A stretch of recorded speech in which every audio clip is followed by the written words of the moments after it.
Well, I tell you, every year when we put the meeting together, we really make an effort to try to bring in some speakers that bring a different perspective to farm country. And, last year we had Harry Dent in to talk about demographics and the economics of demographics. And so when I was thinking about this year, and I mentioned earlier, we've seen industries just come and go that I never thought would come and go, and we've seen consolidation. And remember when Wendell Murphy was on the cover of Forbes as the world's biggest hog producer and was broke, 36 months later? You guys all know about the Stamp Farms and Rosentrotter Farms. You get on the cover of the magazine and then you're broke 24 months later. So this business is very much in flux. And if you look at how we produce the crops, the production techniques, I think it could be argued, are more different than any time in history, right? We have people that are still moldboard plowing, and they might say that they have to because they're seed producers, but bottom line is they're still moldboard plowing 4% slopes in September in Indiana. We have people like a lot of the guys in this room and ourselves who are trying to have something green growing every month of the year so that we don't have the water actually impact the soil surface. So we have a huge divergence. We have people farming with 40-20s, and we have people farming with the equipment that's driving itself. So huge divergence, and technology basically is kind of creating a lot of upheaval in our industry. So I heard Jack speak back in January in Palm Springs, and I really thought, not that he has a message about the future of agriculture, but the technology is just changing the world, and it's kind of changing the world at an ever-increasing rate. And I just thought it would be great to have Jack come in and talk about, the big aha, right? Is it? Did I pronounce that correctly? You did, Okay. yes. So with that, let's turn our attention to Jack. It's a pleasure and honor to welcome you. So have at it. All right. Well, thanks for that introduction, Ken. So the title of my presentation is The Big Aha, and it's all about how you future-proof your farm. And I'm going to cut right to the chase and tell you what the big aha is, because it's how I want you to think about your business. And what the aha is, it's an acronym. And what it stands for is awareness, humility, and action. And I'm going to walk you through each one of these three principles. But we need to be aware of how fast the world is changing. Humility to the idea that what worked yesterday might not be sufficient moving forward, but then we've got to take action to position ourselves for the future. But before I do that, I know one of the most common questions I always get is, well, what do you do, Jack? What does a futurist do? And that's a great question, but rather than tell you what I do, I want to show you what I do. And I suspect that some of you have already seen this video, but that's okay. I'm going to show it to you again anyways. What I want you to do is I want you to count the number of times the people in the white shirt pass the ball. Whoever gets the correct answer going to get a signed copy of my latest book. So does everyone understand what I'm asking? Count the number of times people in the white shirt pass the ball. Here we go.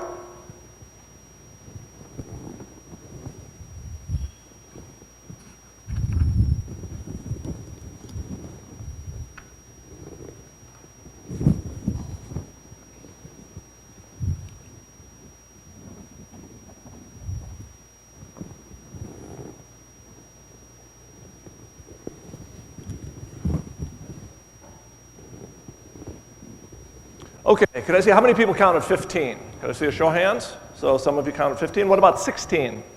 More of you, 17. Okay, everyone who said 16, please stand up. Remain standing. 16 is in fact the correct answer. Now unfortunately I do not have books for all of you, but I have a tie-breaking question, but only the people who counted 16 can participate, but whomever I see raise their hand first with the correct answer to this follow-on question gets the book. So of the people standing, who could identify all three changes in that video? There were three quite distinct. Who saw two? Okay, okay, two. What was the first one? No, I was looking for something a little more obvious. So who saw the most obvious of someone? Yes, sir. The gorilla. Congratulations, you win the book. Well done. The rest of you can sit down. Could I just see a show of hands? How many people saw the gorilla? So it looks like about 30% of you saw the gorilla, but even those of you who saw the gorilla, there are a couple of other things that you missed. Those of you who didn't even see the gorilla, let me show you everything that you missed. So here comes the gorilla. A player goes away, and then the curtain changes colors. So I told you I was going to show you what a futurist does. Look, I gave all of you an incentive to focus on a very specific task. Count the basketballs, you're going to win the book. My guess is all of you, regardless of what your specific professional responsibility is, you're all focused like a laser on your job. Because that's how you make money, that's how you make your livelihood. And there's nothing wrong with that. But as a futurist, I have the luxury of stepping back and looking at the big picture. And the first thing I like to remind my audience is there is, in fact, the equivalent of an 800-pound gorilla coming front and center into our lives, beating its chest, only it is in the form of new emerging technologies. But you need to start seeing these technologies because they are going to transform agriculture and farming in some profound ways. But because of all of this technological change, we know that certain jobs, certain industries are going to fade away in the near future. It's kind of like the person in the black shirt just walking away. It's difficult to see this transformation coming, but as a futurist, I want to help you see it because it'll help you future-proof yourself. But beyond that, because of all of this technological change, business models and customer behavior are changing in some really subtle ways. It's like the curtain changing color. It is difficult to see all of this transformation, but if we want to future-proof ourselves, the first thing we need to do is we just need to become aware of how much is happening right before our very eyes that we're just not seeing. And since I gave the presentation to Apex in January, let me just walk you through some of the things that have happened recently. How many of you saw the news in July, just last month, that in 2019, so in just 2 years, Volvo, all of their cars, every single one, can be either a hybrid or electric. Isn't that amazing? And you're thinking, well, I don't own a Volvo. What does that have to do with me? Here's what it has to do with agriculture. If the number of electric vehicles increases and suddenly the demand for gasoline goes down, what else goes down? The demand for ethanol. The world is changing right before your very eyes. And that exact same day that Volvo made that announcement, what did Tesla do? They just unveiled their new Model 3 electric car. $35,000 and 500,000 people have already plunked down $1,000 to buy that technology. But Tesla is not just an automobile company, they're also a battery company. I'm going to see if we can. So let me just show you what battery technology is going to do, and it's already doing in certain states.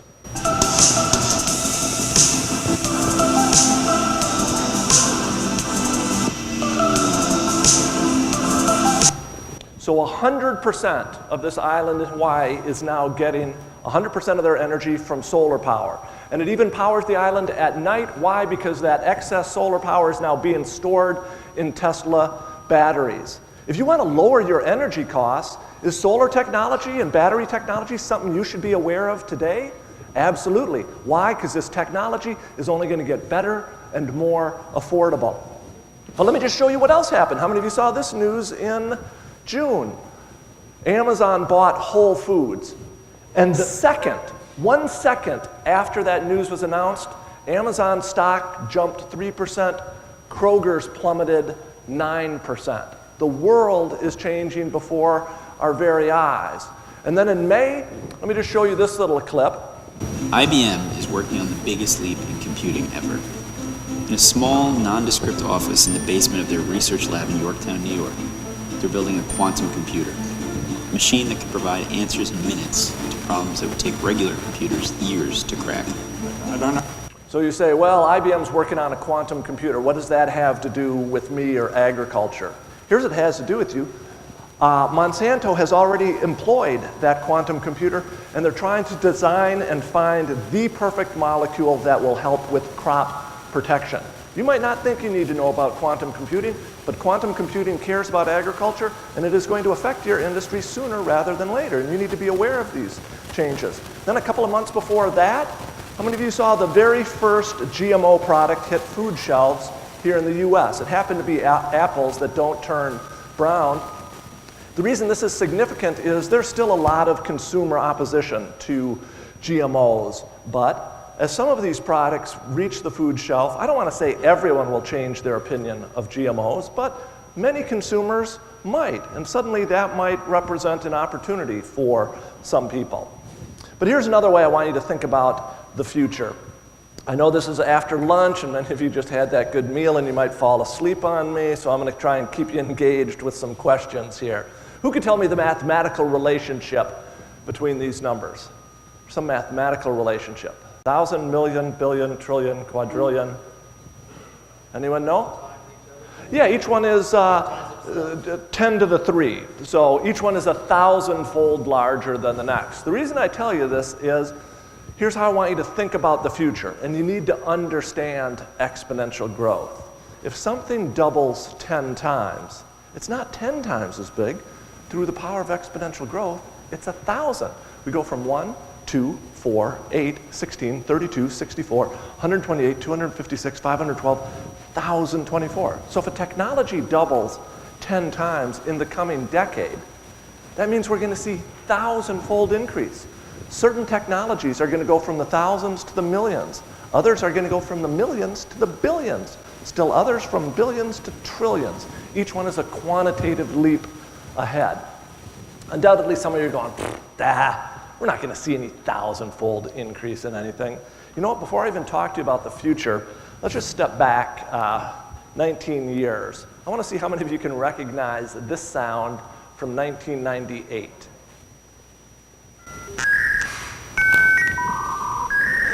How many of you can vaguely place that sound? Are there a few of you? I saw there are a couple of you. That's a 56K modem. All technologists have achieved in the last 19 years is a 1,400-fold improvement in bandwidth capacity. And we've gone from fixed landline computers to today's mobile wireless world. My guess is close to 100% of you all have that mobile device. You're all accessing it. So you've lived through a 1,000-fold increase. And it should open your mind to the possibility that you're going to continue to live through some 1,000-fold increases. But this whole idea of mobility and bandwidth, this is the first trend you need to be aware of. Because here's what's going to happen in the next 3 years. We're going to move from 4G speeds to 5G. And doesn't that sound like a nice incremental increase? Oh, we're just going to go from 4G to 5G. 5G is 100-fold faster. And what is the first city in America expected to get 5G? Anyone know? Yeah, Indianapolis. Very, very soon. But undoubtedly you say, well, that's great for Indianapolis, but in our rural community, broadband still is awful. And it is awful, and I don't want to dismiss that. But is it always going to stay that way? No, it's not. Here's what might be coming to your rural community sooner rather than later. We found a way to send multi-gigabit speeds using infrastructure you see every day, power lines. It starts with low-cost plastic antennas and devices developed in our labs. When these devices are placed along the power lines, the signals travel around or near the lines, not through them. These millimeter wave signals can enable ultra-fast connections nearly anywhere in a big city, rural town. In big cities or rural towns, AT&T is already working with electric co-op down in Georgia to deliver high-speed internet 5G speeds to that community, a rural community in Georgia. Is it possible that it's going to come to your area in Indiana or Illinois or Nebraska? Absolutely. And you need to be aware of these. Or you need to be talking with your local cooperatives to say, look, we need broadband. If we're going to compete in the 21st century in agriculture, we need to access data and we need access to high-speed broadband. And I think you all know that, but there are now solutions out there. The next trend where we're going to see 1,000-fold increase, this is wearable technology. And so the way I want you to think about this is, how many of you wear a Fitbit? Any of you? There are a couple of you. So it tracks your physical activity. You might use it to monitor your sleep, but the device just came out 3 years ago. But here's what the Fitbit of the near future might look like, and here's why it's important.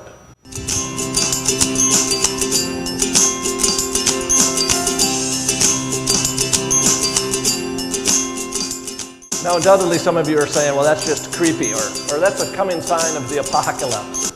And I don't want to disagree, that is a little creepy, but here's the transition that we're living through. And this is what wearable technology and 5G speeds mean, is that in the not too distant future, the information of the internet is going to come directly to us. It's going to be as though we're living in the internet. And here's how I'd like to try to explain this to audiences. I look around the room and my guess is no one in the room plays Pokemon Go, but how many of you have heard of Pokemon Go? Are there some of you? Yeah, so it looks like about half of you. So this is a game that came out in July of last year, and in the first week, there are already more people playing Pokemon Go than are on Twitter and Netflix combined. That's remarkable exponential growth. But undoubtedly you're saying, well, what does Pokemon Go have to do with me and agriculture and farming? Here's what it has to do with you. Pokemon Go was the first widespread use of the third trend you need to be aware of, and that's augmented reality. The idea that we're going to start layering digital information on top of our physical world.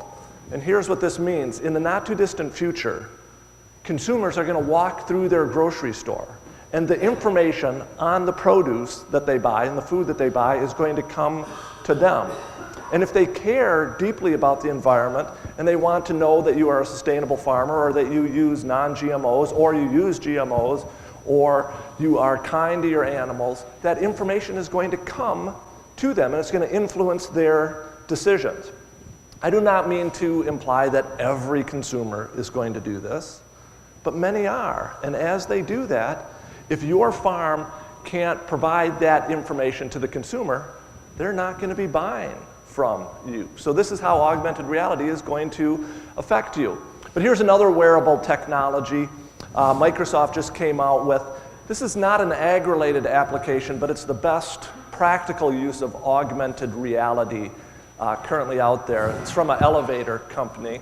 Soon as the technician puts on his HoloLens, he already sees, I have a call here, I need to go to this elevator, and then actually sees a 3D picture of the elevator that he's going to work on, and that he can zoom into a part that will offer you also training opportunities.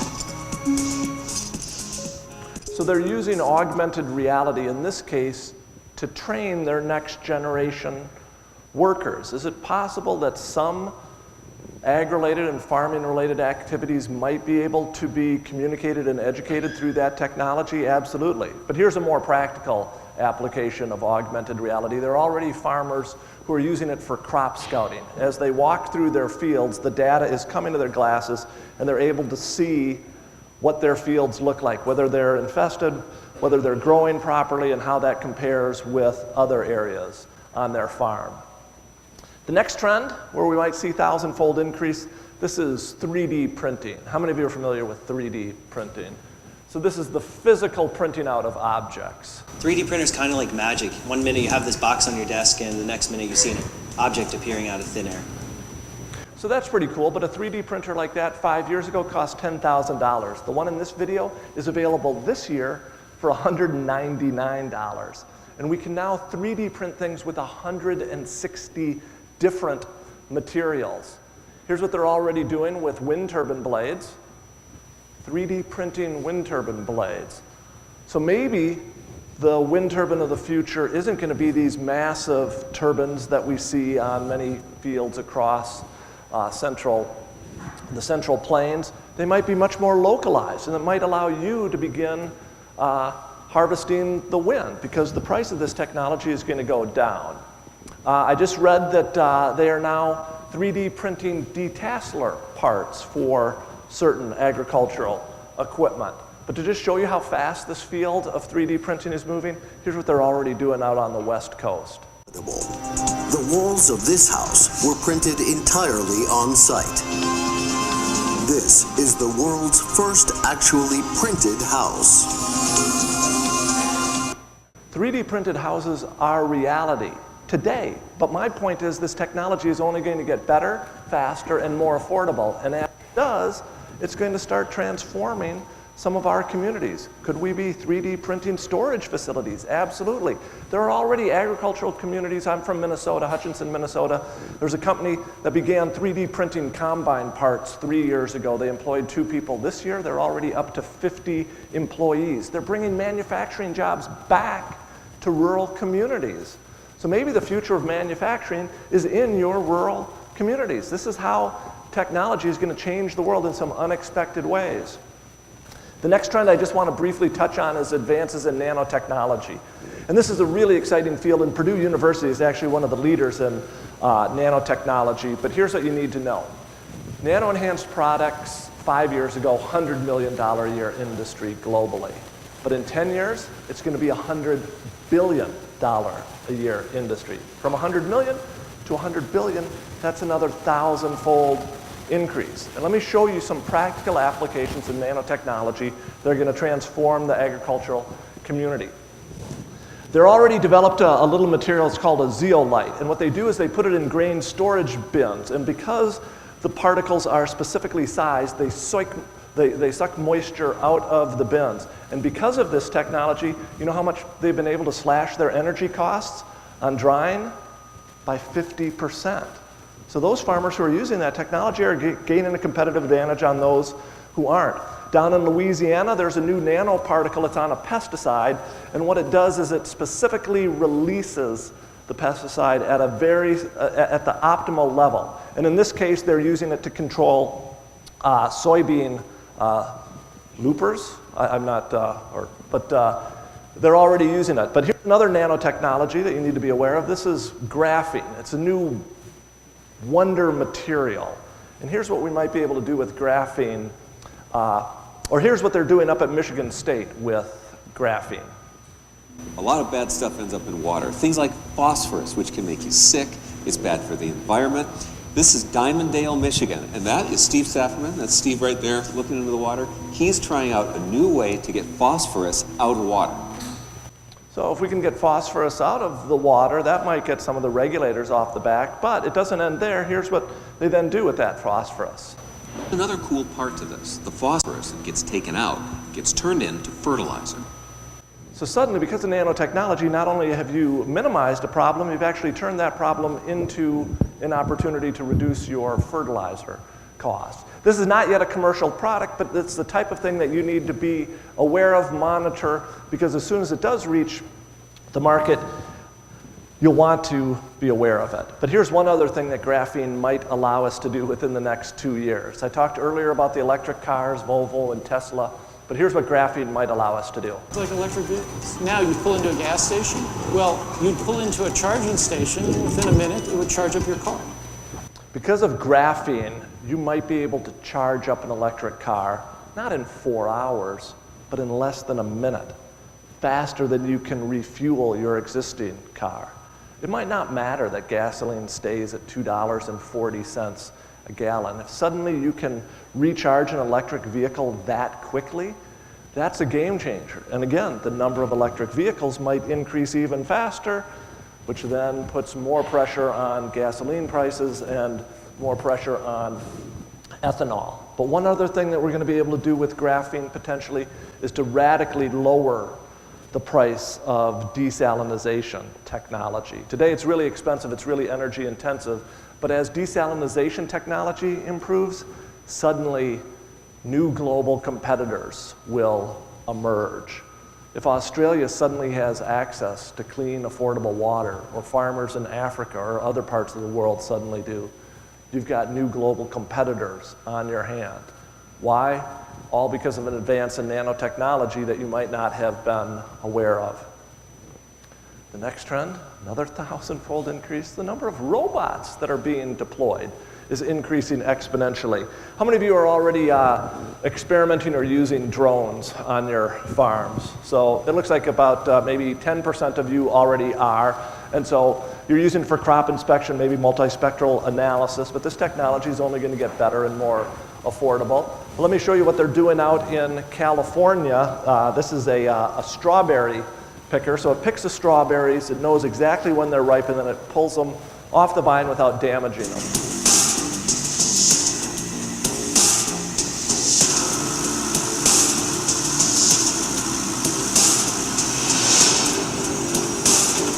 So that's pretty impressive. Then here's another little robot. This is called Rosphere. It now goes down between the rows of crop without compacting the soil at all, and it determines the health of each individual crop, and it then applies the chemicals as necessary and in the optimum amount. But here's how I really want you to think about advances in robotic technology. Here's what is coming. How many of you know that self-driven robotic trucks are already on the road in Nevada? Well, they are.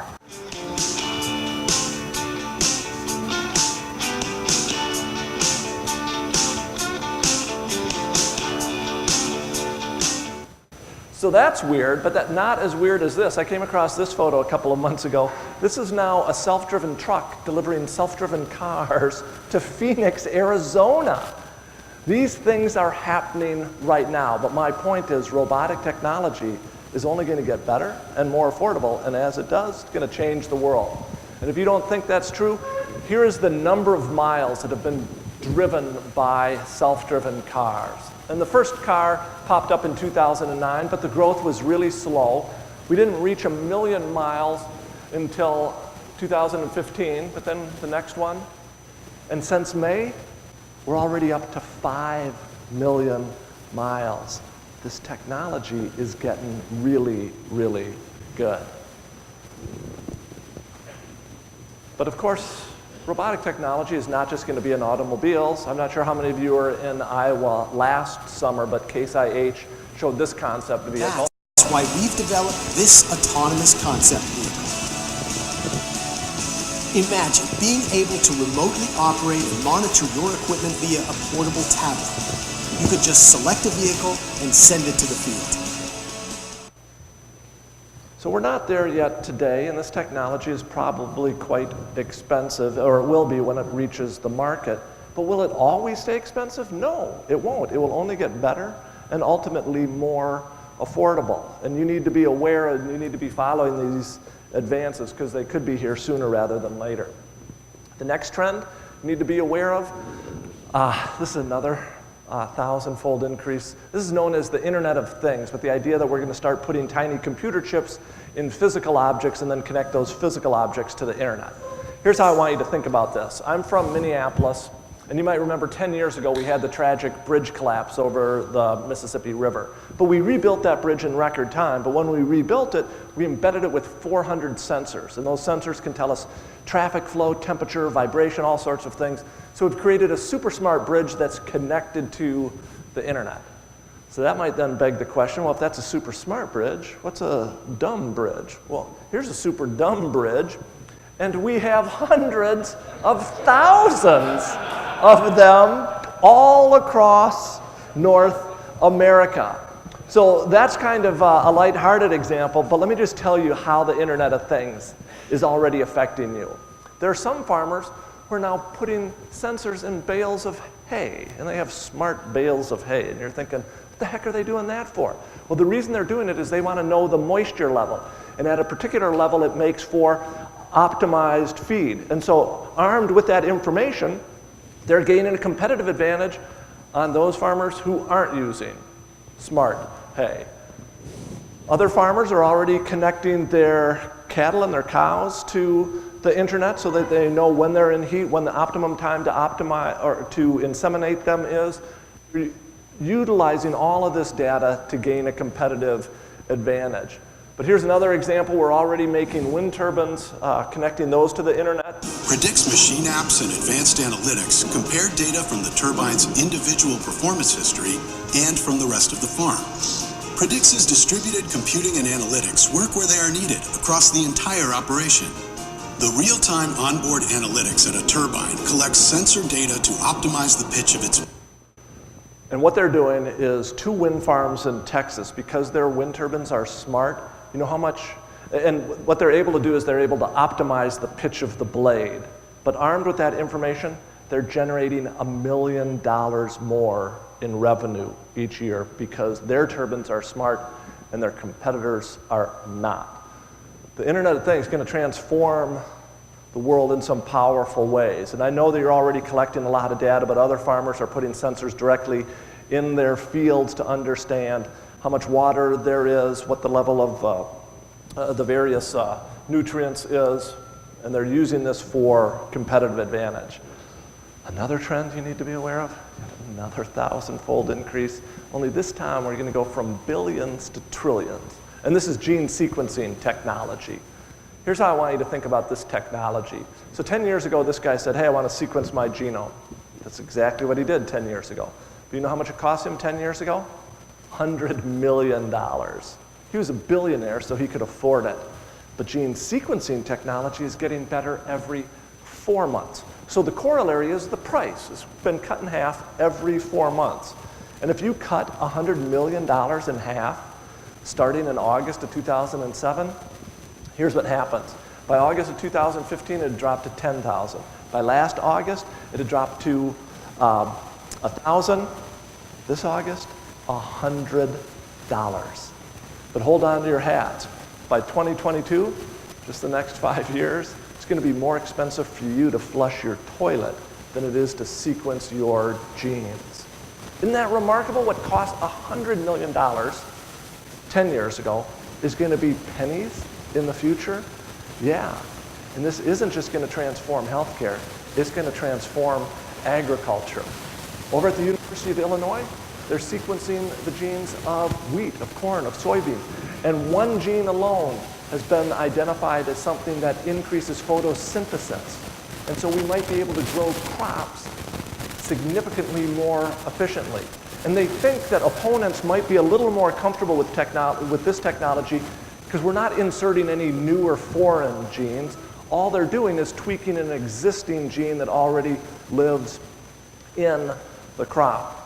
And so this technology could be affecting agriculture sooner rather than later. But as if that isn't enough, 2 years ago, they developed a new gene editing technology. It's called CRISPR. We can now go in and snip out individual genes. And there are a lot of practical applications, but let me just give you one. Over in China, they've already identified the gene for powdery mildew. They can now snip it out and essentially eliminate a disease that is causing some havoc on wheat. But the exponential change doesn't stop there. There's another 1,000-fold increase coming, and this is computer processing power and artificial intelligence. How many of you remember 5 years ago when IBM put its supercomputer on the game show Jeopardy? Any of you remember that? And it beat the all-time human champion, and that was 5 years ago. Well, all Watson has done in the last 5 years, gotten 1,000 times smarter. And now there are farmers who are using Watson to do this. It's not just better weather forecasts, it's really trying to connect that to the farm processes. So for example, with irrigation, the system is all set up to put the water down in areas that are known to need it tomorrow and won't be wasted because of rain. I'm sure some of you are saying, yeah, well, it's great that we're putting more satellites into space and we're collecting more data on our fields and we're putting sensors in our fields, but you know what? I can't make sense of all of this data. You know what? You might not be able to make sense of all of this data, but you know who is going to be able to help make sense of it? Artificial intelligence. Super powerful computers, I think, are going to be one of your most powerful allies. Not just in the future, but today, because there are already farmers who are figuring out how to leverage this technology. But here's another way I want you to think about computer processing and artificial intelligence. Some of you might recognize this. This was the iPhone 4S, came out 5 years ago. But any of you remember what the S stood for? Siri. Yeah, suddenly your phone had artificial intelligence and you could ask your phone a question and it gave you an answer. And it does a pretty good job today, but it still makes a few silly mistakes. What we need to understand is artificial intelligence is going to get 1,000 times smarter in the future. So what does this mean? Well, here's what it means. It means we're going to go from a world where we ask our phones questions and get answers to a world where our phones, our farms, our fields begin to know us so well that they tell us things that we need to know before we even know to ask the question. And you might dismiss that, but let me show you this example. It comes from healthcare, but it really points to where the future is headed. What could this tell me about impending trouble? Well, we're working on a project that will take a nanosensor in the bloodstream that is smaller than a grain of sand, and it will pick up a signal when you have cells that are coming off, shed into the bloodstream, coming off from the artery lining, which is a precursor to a heart attack. and then you will get on your phone a special heart attack ringtone. A special heart attack ringtone. I do not know about any of you, but if I get a dang heart attack ringtone, I'm quite likely to have a heart attack. Or as my wife said, she goes, Jack, your phone's going to be on silence. You're not going to hear it coming anyways. You're a dead man. But what I like about this clip is, doesn't that sound a little bit crazy, a sensor in your body that alerts you to a heart attack? Well, the guy in this video, his name is Dr. Eric Topol. His understanding of continued advances in nanotechnology, computer processing power, artificial intelligence, tell him that that vision of a heart attack ringtone, it's not way off in the far, fuzzy future. It's just a couple of years away. But what I really like about this example is, what is he doing? He's leveraging all of these new technologies to do one very simple thing, and that is to solve a problem before it ever becomes a problem. You don't actually want the world's best heart surgeon after you've had a heart attack. What you really want is that heart attack from ever happening in the first place. That's where the future of healthcare is moving, but it's where the future of every industry is moving. You have to begin figuring out how to leverage these technologies to know what your fields, your crops, your animals want before they or you even know what they want. And in a world of data and 5G speeds and artificial intelligence, this future is going to be possible. But now, I told you the big aha, the first A stood for awareness. And I like this metaphor. So what I'm going to do is, as soon as you recognize what's wrong with this picture, raise your hand. Don't shout out the answer. There's something blatantly wrong with this picture. So as soon as you keep putting your hands up, as soon as you spot it. So 5% see it immediately, but the other 95% have not yet. But in the interest of time, someone tell me what's blatantly wrong with this. Yeah, that's right. It's the wrong color. It's a spade, so it should be black, but in this case it is red. Here's what's curious. If I happened to sit with you at lunch and asked you, hey, would you recognize a red spade? Most people quite confidently go, oh yeah, that'd be so weird, I'd spot it instantly. But as 95% of you just experienced, that's not what happens. In fact, it takes most people 60 seconds to sort of process that. The reason I show you this is a metaphor, and the metaphor is this. Look, we've grown so accustomed to seeing spades as black. They've always been black. So powerful is that old idea that even when the new is staring us in the face, it just doesn't register. My message to you is, the world of farming and the world of agriculture has already changed, and it is as odd as a red spade, and you need to be aware of all the trends I told you about. Why? Because they're already here, but they're only going to grow more powerful in the future. And I showed you that heart attack ringtone, but I'm here to tell you, I know that many of you are leveraging data to increase your yield and productivity, but it's just at the start.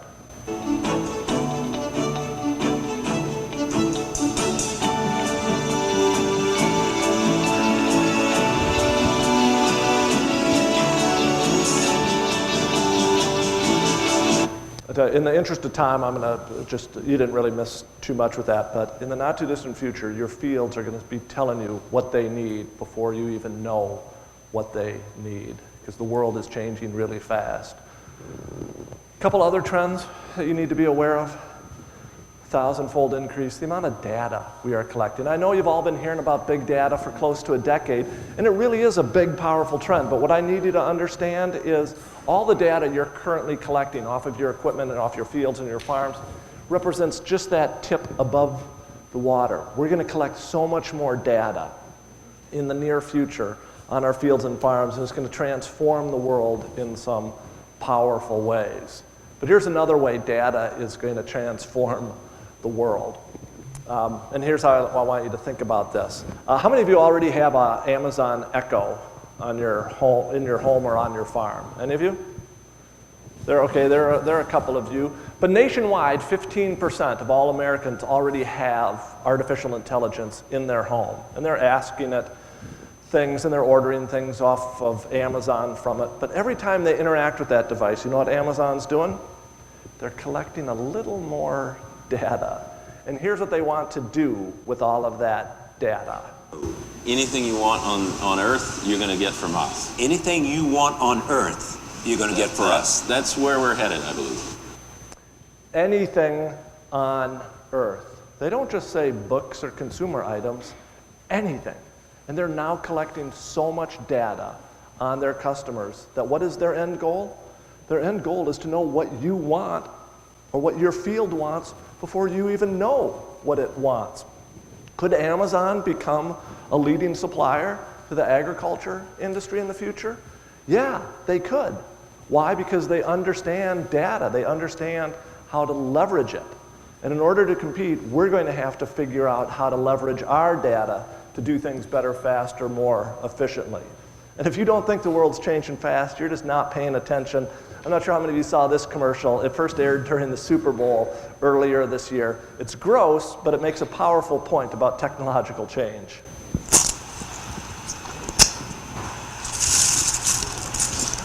Alexa, reorder Doritos from Primaire. Okay, look for delivery soon. So there in one simple 10-second commercial is artificial intelligence, and how are the Doritos of the future then delivered? Via drone. If you don't think the advances in artificial intelligence and robotic technology are real, you're just not paying attention, because it's right before our very eyes. But now I want to shift and transition. I told you the title of the presentation was The Big Aha, and I said that the H stood for humility. And I said we need humility to the idea that what served us well yesterday might not be sufficient moving forward. Let me give you a metaphor for humility. What I want you to do is I want you to turn to your neighbor and answer for your neighbor this very simple question. What two colors are the yield sign in your home state? Go ahead, tell the person next to you what two colors the yield sign is in Indiana, Nebraska, Illinois, Minnesota. Okay, I have heard the answer. So those of you who said yellow or yellow and black, congratulations. Can I see a show of hands? How many people said yellow or yellow and black? Well done. That was the correct answer up until 1971. The yield sign has been red and white since Richard Nixon was in the White House. Undoubtedly, some of you go, no way, that's not true. Yeah, as a matter of fact, it is. The first yield sign you see after leaving Rulon Enterprise is going to be red and white, and curiously enough, every other one all the way home will be. Inevitably, I know one or two of you are going to want to pigeonhole me afterwards and go, well, my rural area of Indiana, they're still yellow.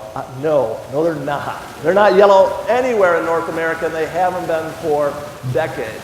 But to me, this is a great metaphor for humility. Look, it is a fact that years ago, when many of us were first learning to drive, yield signs were yellow and black. The problem is that old, crappy, outdated information has just stayed stuck in our head, even in the face of overwhelming visual evidence to the contrary. You've all been driving by these red and white signs for decades, and it just hasn't processed. Here's the message and the metaphor for you. Look, there's certain things you learned about your job, about farming, about your customers, about your competitor, about your business model, that, yep, they were all true yesterday. It doesn't mean that they're all true today. We all need humility to the idea that not everything that sits up here is still necessarily true. Now, those of you who said yellow or yellow and black, I'm not done with you yet. If you're a little curious as to what your brain looks like, here's what your brain kind of looks like. So it looked good back in the day, but time for a little mental wardrobe update. So that's a lighthearted example. But let me just show you another example of how fast the world is changing. And it doesn't relate specifically to agriculture, but it does convey to you how fast the world is changing. If I was here 5 or 6 years ago and I said to you, in most major American cities like Indianapolis, what color are taxis? What would you have said 5 years ago? Yeah, kind of like the yields. Well, they're yellow. But of course, is that true anymore? No, yeah. How many of you have already used Uber? Could I just see a show of hands? So well over 50, and my guess is close to 100% of you know what Uber is. Uber could not have existed as a company 10 years ago. GPS technology, cloud computing, sensor technology, mobile phones all existed 10 years ago, but they had not yet scaled exponentially and converged to the point where a company could do what? What does Uber and Lyft really do? Well, they allow strangers to give strangers rides. That's what it does. And it's the basis of a $70 billion company. And it's not just decimating the taxi industry, it's transforming the automotive industry. Not in rural areas, but in urban areas. You know what? Many young people are saying, you know what? It just doesn't make sense to own a car anymore. I only use it a couple of times a week. Why should I spend $15,000, $20,000 on a new or used car and then insure it and then have to deal with parking? It's all just a hassle. I'm just going to access cars. So they're trading ownership for access. The world it's not the world you and I grew up in, but my point is other technologies in the future are going to converge in some unexpected ways, and they might create competitors that seem absolutely crazy to you today. But let me just tell you, this whole idea of Uber, it's also known as the sharing economy. People are leveraging technology to share things. Here's how the sharing economy could affect all of you in a practical way. There's already a drone company out there who says, you know what, to farmers, you don't need to own your own drones. Just access the drones from us. And if you want us to fly over your fields once a day, once a week, once a month, doesn't really matter, we'll fly over, we'll then give you the data. So instead of purchasing drones, you might be accessing drones in the future because of this trend. I'm going to stay on humility for a little bit longer just because I think it's so important. And what I want you to do in this little quiz is I want you to count the number of times the letter F appears. And then I'm going to tell you why I show it to you. How many times does the letter F appear? And once you've done your work, double check your work. Okay, how many people counted 3? Can I see a show of hands? Okay, 3. How many people counted 4? How many people counted 5? How many people counted 6? Okay, so 3 was definitely the most common answer, and it always is, but only those of you who said 6 got it right. And there they are. And they were always there. The reason I show you this, first, those of you who only counted 3, there are a couple of reasons why most people only count 3. First, the word of is very small, so our eyes pass over it. Phonetically, of sounds more like a V than an F, so there are a couple of brain-related reasons we pass over it. But it does not get over the fact that most of you saw what you thought you saw it clearly, you double-checked your work, but you still missed it. I want to relate this phenomenon to big data. All of you have been involved in agriculture, and you know your farms, and you know your fields, and you're convinced you see it clearly. I'm here to tell you, in a world of big data, what that means is big data is going to start culling out insights that have always been in front of you, but you just haven't seen clearly. And I don't know a lot about tilling and no-tilling, but this whole idea, in a world of data, if there's less labor and less fuel, and we're saving more on, or our fields aren't eroding as fast, maybe in a world of data, we're going to come to new insights, and some of you who might be opposed to no-tillage might suddenly come to some new insights. I don't want to say this necessarily will happen, but however you've been viewing the world, it might be wrong. And in a world of big data, you're going to start coming to some new insights. And when those new insights challenge your assumptions, instead of dismissing them, try to take a step back and say, how might I need to see the world differently? But here's another example of humility. The iPhone just celebrated its 10th anniversary, but when it came out just 10 years ago, here's how the then CEO of Microsoft reacted to it. Jobs goes to Macworld and he pulls out this iPhone. What was your first reaction when you saw that? $500 fully subsidized with a plan? I said, that is the most expensive phone in the world, and it doesn't appeal to business customers because it doesn't have a keyboard. Doesn't appeal to business customers. Can I just see how many of you have an iPhone? Yeah, close to 80% of you. Steve Ballmer is not a dumb man. He's actually brilliant.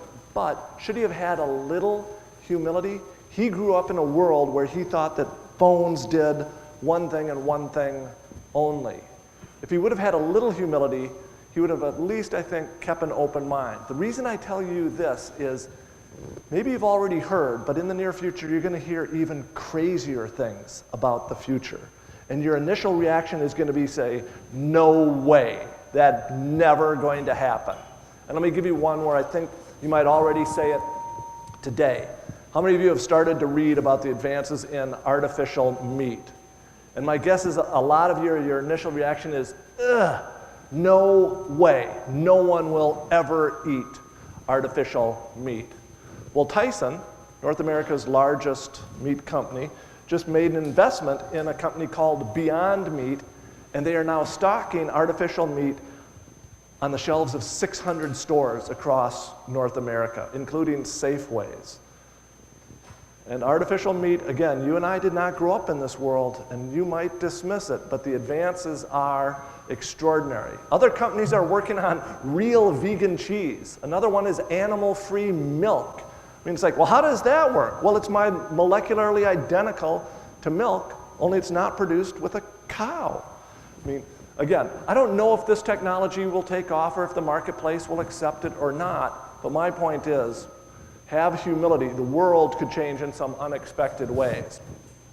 Here's one last metaphor for humility, and these are visual metaphors. Often when we're introduced to new technologies, we like to think we understand how to use these technologies, but sometimes we should have some humility.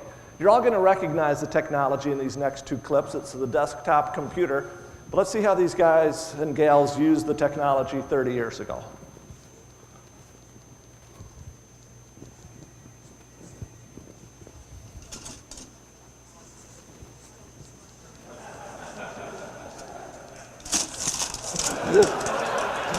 All right, so he might have benefited from a little humility. If that one didn't work for you, let's go a little further back in time.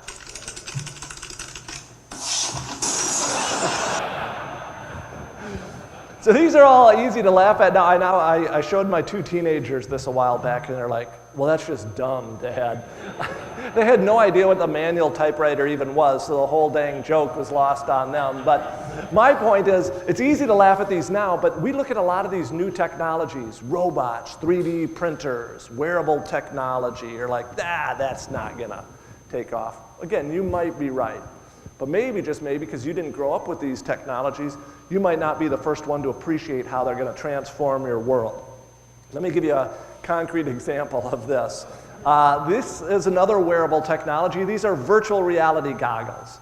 These are goggles you put on and it feels as though you are wherever the goggles are showing you to be. How many of you have tried virtual reality? Could I see a show of hands? So it looks like about 10% of you.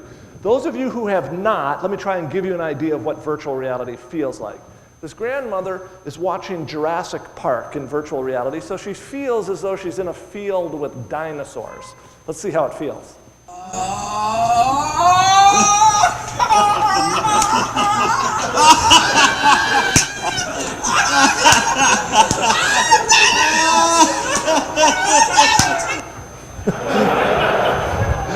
So apparently it's pretty good. But my point is, I know a lot of you are going, no way, I'm just not going to wear virtual reality goggles. And you know what, you might not, but as I was preparing for this talk, there was just the Indiana State Farm, did it just conclude? But at the Glass House, did any of you go and see this? There's virtual reality, and what they're using the virtual reality primarily for is to allow city folks to actually see what a hog farm is actually like. That's what I did not personally experience, but that's what the article said. But my point is, if suddenly you can leverage virtual reality to help city people understand what you actually do and what stewards of the land you are, might they become even bigger supporters of you? You might dismiss virtual reality, but I'm absolutely convinced some innovative farmers are going to figure out how to leverage this technology and to develop a closer, more meaningful relationship with a lot of their consumers. But let me just give you one other practical example of virtual reality, and here's how the University of Nebraska Ag Extension is leveraging virtual reality. Ideally, we would be able to have the farmers experience riding in the sprayer to observe the system working as the nitrogen is being applied. Unfortunately, it's really difficult to do this since we don't know when we're going to be applying, and it's hard to get everyone in the cab. So they're actually using virtual reality to educate a number of farmers as to how to best utilize that particular piece of equipment. Again, you might think virtual reality is ridiculous, but I'm here to tell you that some ag leaders are already figuring out how to leverage it. One other act that requires a little humility, but it's one that I encourage everyone to take, is to get a reverse mentor. I look around the room and many of you are my peers, and hopefully you're mentoring younger people in your businesses and on your farms, and continue to do that. But in a world that's changing as fast as ours, those of us who are a little bit older should pivot 180 degrees and get reverse mentors, people who are younger than us, who have less experience. Why? Because they see the world from a different perspective. Let me give you a little test as to whether you'd benefit from a reverse mentor. This was on an entrance exam to a kindergarten. I didn't know kindergartens had entrance exams, but apparently some do. And the 5-year-olds had 20 seconds to determine what parking spot number that car was in. I'm only going to give you 15 seconds, but see if you can figure it out. And if you can, keep the answer to yourself. But what parking spot number is that car in? Okay, how many people are confident of their answer? And typically about 10% are, and what is it, sir? Or anyone? 87, that is correct. And what did it require you to do? You had to see it from a different perspective. I like that so much, I'm going to show it to you again. Anyways, there it is. So apparently all the 5-year-olds, they were all able to figure it out. They all got into kindergarten. But my point is, that's all reverse mentors do. Often you and I have gotten so locked in to seeing our job, our industry, our customer from one perspective that sometimes we just need someone younger to see the world from a different perspective. And if we have enough humility and actually listen to them, we might come to some new insights that keep our farms and our ag businesses innovating into the future. So if you don't have a reverse mentor, I can't encourage you strongly enough to get one. So now, let me begin wrapping things up. And so to do that, I'm going to ask everyone to stand up and try and get in a position where you can see me closely. So what I want to do is I want to see if all of you have been paying attention. But anyone who has arthritis of the hands, you are exempt from this exercise. But if you don't have arthritis of the hands, I'd like you to participate. So everyone watch me as closely as possible and do exactly as I do. Everyone put your hands up, put your hands out just a little bit, clap them together.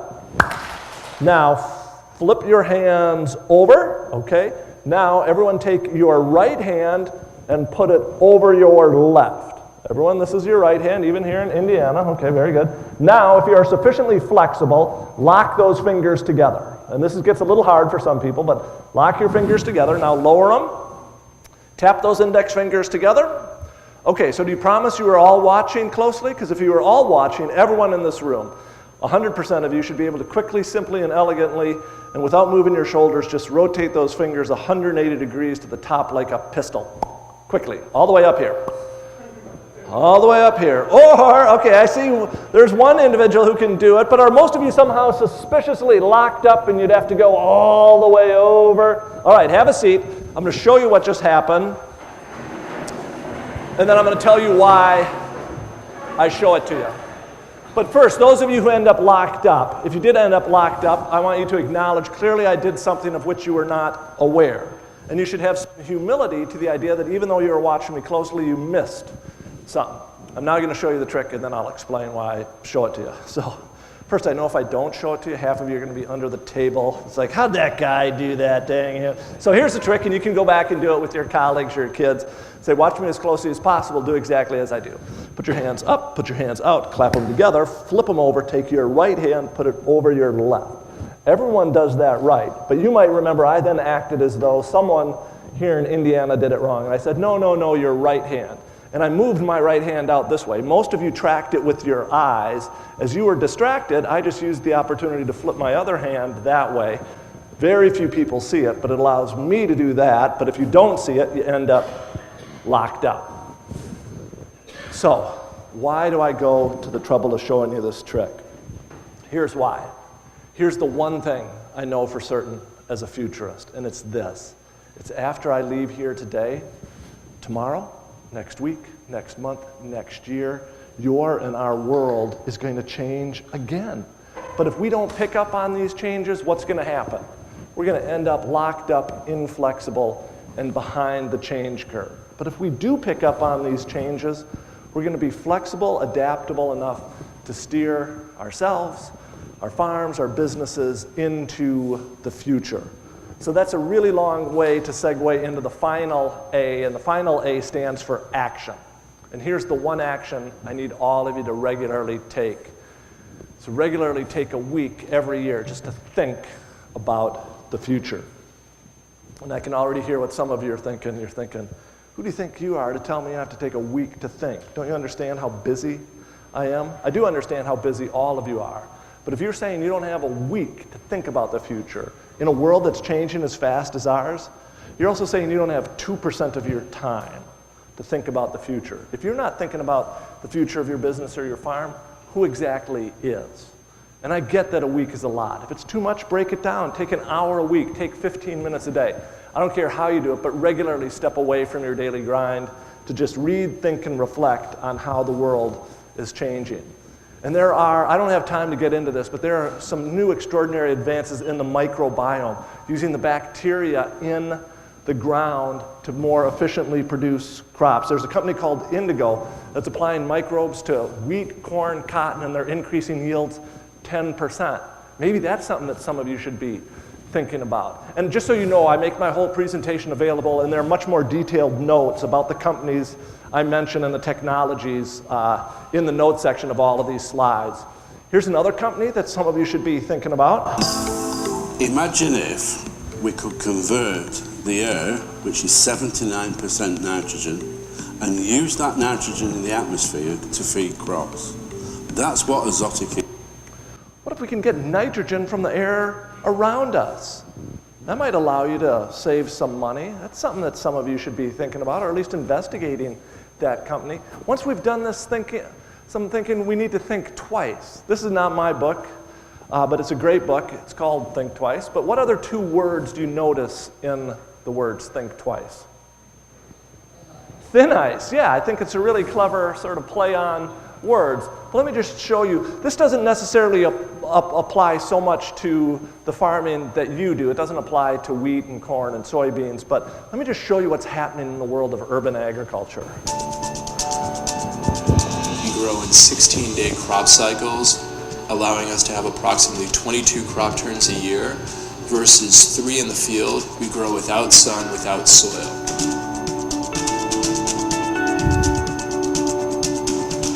We use 95% less water, 0 pesticides, and approximately 50% less fertilizer. 95% less water. I mean, those are some remarkable numbers. As these urban farmers begin to understand how to leverage data, might they start looking at other areas of agriculture? Absolutely. You might have some new unconventional competitors in the future. But after we've done all this thinking, we need to think different.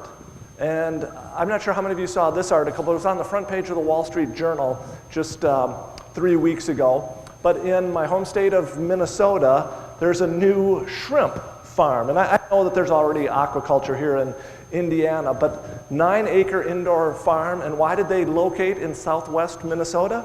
It was because of access to corn and soybeans, which is the feed for those shrimp.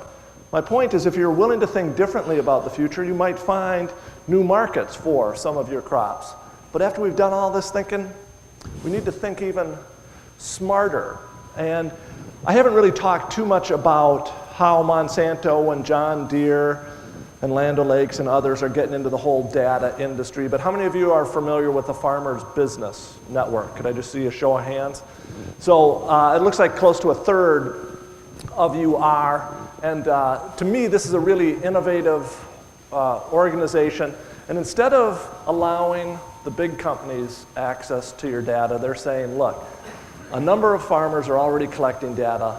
Let's cooperate, sort of share data, come to insights that we might be able to use to better figure out how to increase yield or productivity on our farms. If you don't know what the Farm Business Network is, begin doing some research on it. I don't have particularly a vested interest in this or other organizations who are sharing data, but the one example I came across is one farmer in Nebraska, because They share not just data on the yields of their crops, but how much they're paying for fertilizer and fuel and other things, saving tens of thousands of dollars because he understood he was being overcharged for a particular input. But now let me wrap up this way. After all of this thinking, I need all of you to think even bigger about the future. And here's how I want you to think about the future. So I want you to picture a pond, and for the sake of argument, let's just say it's the size of this facility.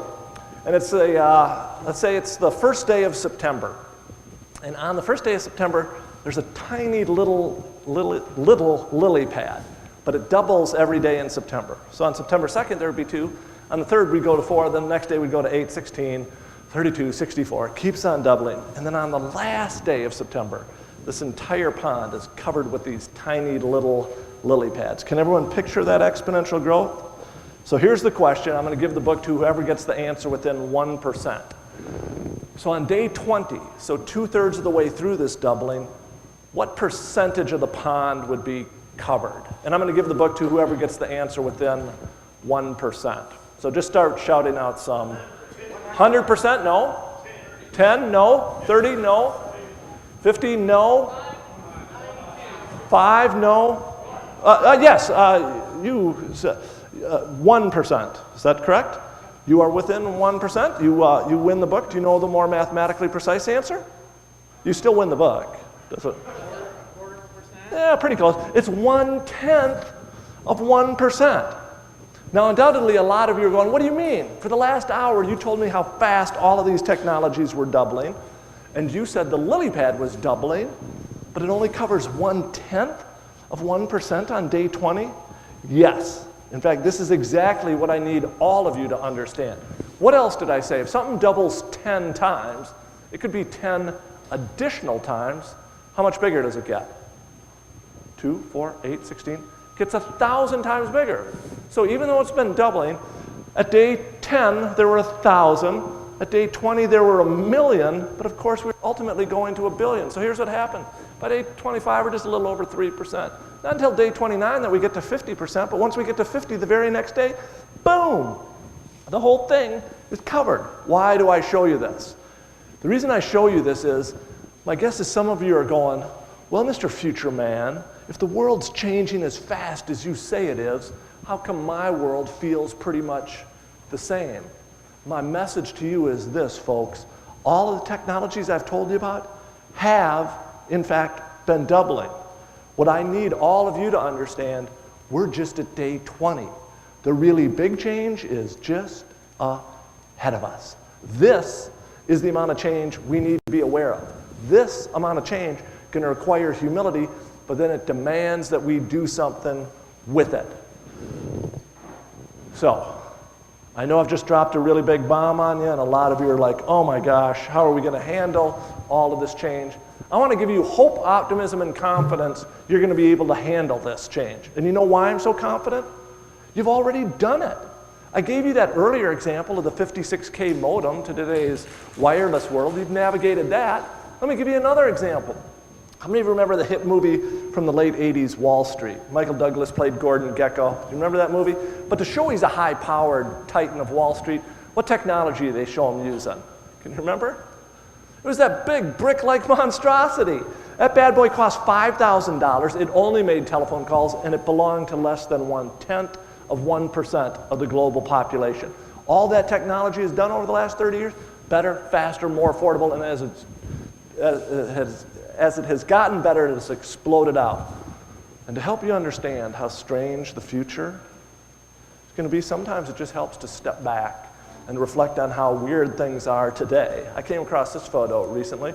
This is a homeless fellow now using a smartphone to accept digital donations.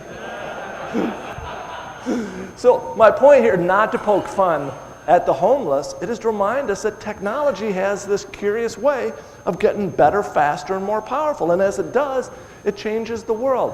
What I need you to understand, we're just at that clunky cell phone stage with robotic technology, with wearable technology, with the Internet of Things, with artificial intelligence. All of these trends, better, faster, and more powerful. And as they do, our world is going to change considerably. So, what's next? As a futurist, I do not claim to predict the future. I'm going to end on this quote. It comes from a great thinker by the name of Peter Drucker.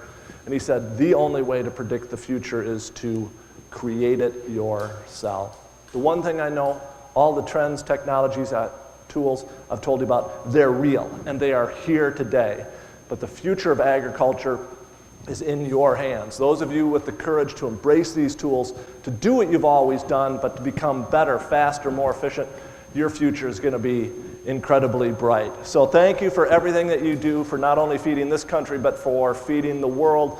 It was a pleasure to be here, and hopefully we have a couple of minutes for a Q&A session, Ken. So thank you, and then we'll go to the Q&A.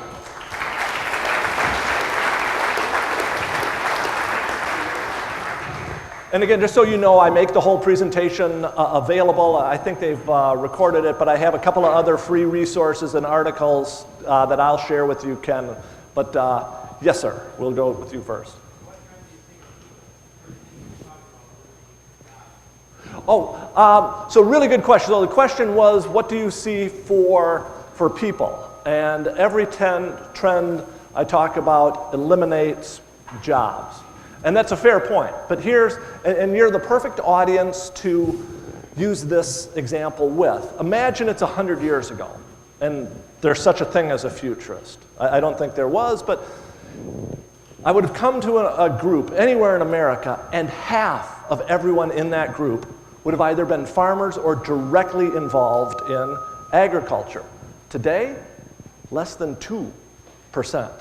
So 100 years ago, the immediate thought would have been, oh my gosh, you're telling me we're going to go from 50% of all people in farms to less than 2%? I'd say, yeah, that's pretty much what's going to happen.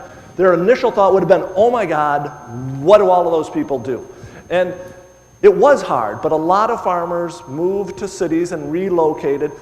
But my point is, it was easy to see what jobs were going to go away. It would have been far more difficult to predict the creation of the automobile industry, the telephone industry, the fact that there would be telephone operators. But then when those telephone operators went away, then we'd create something called the computer, and then something called the internet, and then something called social media.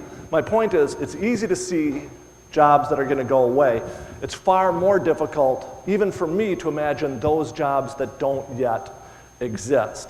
But I really think what is going to happen is that those jobs that have a real human element are going to increase in value and importance, but then we are going to create industries that are simply unfathomable to us today. And I just came across a report that said that a kindergartner starting school today, 65% of all of those kindergartners will work in industries that just don't exist today. So I'm sure it's not very reassuring because I can't pinpoint what specific jobs are going to be there, but I will tell you that I really think that advances in renewable energy, healthcare, nursing, service jobs that have a real human element will increase. But that is not to say your point about jobs going away is real. And let me just say one other thing. I don't care if you're a Republican, Democrat, or independent, that there are going to be not just truck drivers who lose their jobs. It's soon going to be bankers, doctors, and lawyers. And so to your point, it's going to be a rocky road, and we need to figure out how to help retrain a lot of those people. I mean, you saw that self-driven truck. Any of you know what the most common job in 31 states in America is? Truck drivers. And my guess is a lot of them became truck drivers because they didn't really like school. And the idea that we're going to quickly retrain 50-year-old people to be coders or something, I don't think is realistic. But we're going to have to figure out how to leverage our community colleges, our universities, to retrain people, whether they like it or not. So a long answer to a very good question. Yes, sir.